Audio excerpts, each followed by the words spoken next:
Am I the asshole for eating pizza that wasn't mine? Last night some pizza got delivered to my apartment and was sitting on the steps when I got home from dinner. I didn't order it, so I texted the roommate group chat saying it was outside.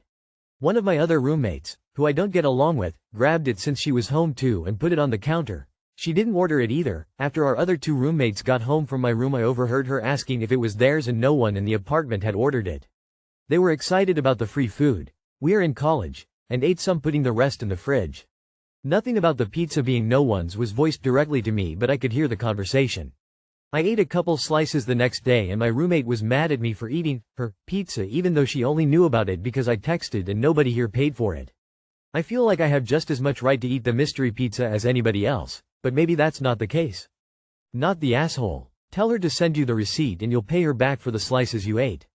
Not the asshole. It's nobody's pizza, which is the same as everybody's pizza. Just because the chick tried to claim it all doesn't make it hers. Not the asshole. Free pizza is no one's pizza and everyone's pizza.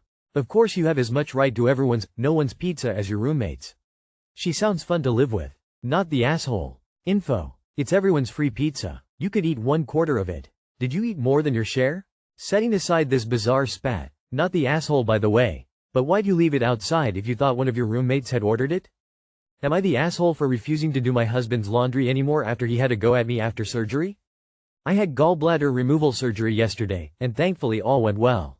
They removed a massive stone and several smaller ones. I even got to take pictures. Coming around from the anesthesia was harder than I'd imagined, but the doctor said it was quite normal to feel very tired and groggy afterward. They said this was quite normal. I was lucky enough to have my surgery in a private hospital funded by the NHS, so my staff was, but I still couldn't wait to get home to see my children and sit on my own sofa, in my own house, and watch my own TV. I got home quite tired and sore just before 7 p.m. The morphine has definitely worn off at this point, and I haven't had any more pain relief, so I just want to sit down and relax and take some codeine and give my kids a cuddle. I walk in and the living room looks a mess, which was annoying, but my husband had made sure my pillow was on the sofa like I'd asked for earlier, and it's hard work looking after 3 kids. 10 autistic, 6 and 2, they'd not long finished dinner, take away, and he'd been doing loads of laundry that had piled up since our washer broke and only got fixed the day before. I didn't say anything about it. It's not the end of the world.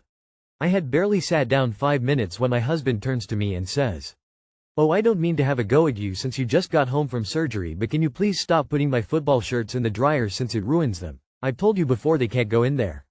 I was a bit taken back. Like, is this really the best time to bring this up? He even acknowledged that I just got home from surgery. And for the record, I don't think it's wrong of him to not want his shirts ruined, but really? This is the time you're going to bring it up?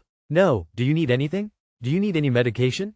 Are you comfortable? Nah, just my shirts. I don't remember putting them in the washing machine or the dryer, and I don't remember folding one up when the dryer finished either, so all I could say was sorry. I genuinely thought his football shirts were okay to go on the dryer. I absolutely swear I remember him saying last year they could go in, and I'm usually pretty good about remembering what can be tumble dried and what can't. He's made mistakes too. I've told him a few times that our daughter's school cardigan shouldn't be tumble dried. He completely ruined one, said he'd replace it, and 6 months later still hasn't replaced it. If you live in the UK, I don't need to tell you branded uniform items are not cheap. I was like, you know what? Do your own fucking laundry then if anything gets damaged, that's on you. Don't have your stuff ready for work? That's your problem. And don't ever fucking bother asking me to iron anything either. But now I'm lying here at 5 a.m. wondering if I'm just being overly petty for the sake of it. I do most of the laundry as I'm a stay-at-home mom, and he does work all week long. Am I the asshole? Not the asshole. Your husband picked the wrong time to bring this up, and his delivery was garbage. You should be concerned that his biggest concern in your most vulnerable moment is his t-shirts. Am I reading something wrong or misunderstanding? Didn't you write, he'd been doing loads of laundry? Is it possible he brought it up because he was doing laundry and it was on his mind? Is he neurodivergent? I don't think you're an asshole for being upset. It was definitely poor timing. Is this a normal thing for him? Brining up something at an inconvenient time? Also, he should be doing his own laundry anyway if he wants something specifically washed and dried a certain way. You're not the asshole, but it'd probably be beneficial to air out your grievances with his timing, as that's not good for recovery either. For what it's worth, anesthesia can be a pita to recover from. Hopefully you're feeling better soon. Not the asshole. He's a grown man. He can do his own laundry. My husband complained about the way I washed and ironed his clothes. After the 3rd time, I told him to do it himself. Not the asshole. I had gallbladder removal surgery back in 2023 and I was resting most of the time and my doctor told me I couldn't lift anything over 10 pounds. When I had gotten out, the day before, my boyfriend rushed cleaning so I could move around if needed and help with anything I needed for 5-6 weeks during healing. I even slept in his spot on the bed so I could go to the bathroom faster. Your husband can do his own laundry. You just got home from surgery. Him complaining about jerseys when he could wash them himself is beyond ridiculous. Would I be the asshole if I told my mother-in-law she could no longer visit my child at daycare? My 29F daughter is 5 months old and goes to a daycare at my husband's 32M workplace. My mother-in-law also works at the same place so she has easy access to the daycare. At least once a week she goes and spends 30 minutes to an hour just playing with my daughter. This rubs me the wrong way for so many reasons. As a mom, it frustrates me that she thinks it's okay to just drop by whenever without at least saying something or asking. I actually just found out while writing this that she tells my husband but nobody communicates it with me. As a former daycare worker, I would have hated having someone just come in and spend time with a child because now not only do they have infants to watch, but now they have to work around a fully grown woman and make sure that she isn't taking pictures, videos of other babies as well. I think my biggest issue is honestly that some days she gets to spend more awake time with my daughter than I do, and I know that's a horrible reason to be frustrated with someone, but it is what it is. Would I be the asshole if I asked her to stop visiting daycare so frequently? She comes to our house and gets to spend several hours with my daughter at least once a week, so it's not like daycare is the only time she gets to see her. ETA. Yes. I know I'm the asshole for being jealous. After talking with my husband, I'm realizing a lot of these feelings are based on big emotions from being exhausted in PPD. I don't hate my mother-in-law. This is my first and probably only child and she's my rainbow baby, so I'm very protective. For those of you that politely told me I'm the asshole, thank you. For those of you that told me I need to see a therapist, already seeing one for my chronic depression and added postpartum depression, so I'm good. I'm going to stop reading comments now and go snuggle with my baby that just got home. YWB the asshole. This benefits everyone, especially your daughter. She thinks it's okay to just drop by whenever, because your husband has expressed that this is okay. It is your issue with him that he's not communicating with you, not your MIL's fault. You said she's asking your husband before visiting your daughter. Why do you think your husband isn't empowered to say whether or not his mom can visit his daughter? Why do you think you should be the only gatekeeper? You are jealous, which is a valid feeling, but not something you should act on. Just be grateful that your daughter is growing up in a family that loves her so much. YWBTA. The daycare workers can speak up if there's a problem. That's not something you need to worry about or be involved in. What a wonderful thing that your baby gets extra time with her grandmother. The baby is spending awake time with someone who isn't you the whole time she's at daycare. Why would you rather it was a daycare worker than her actual grandmother?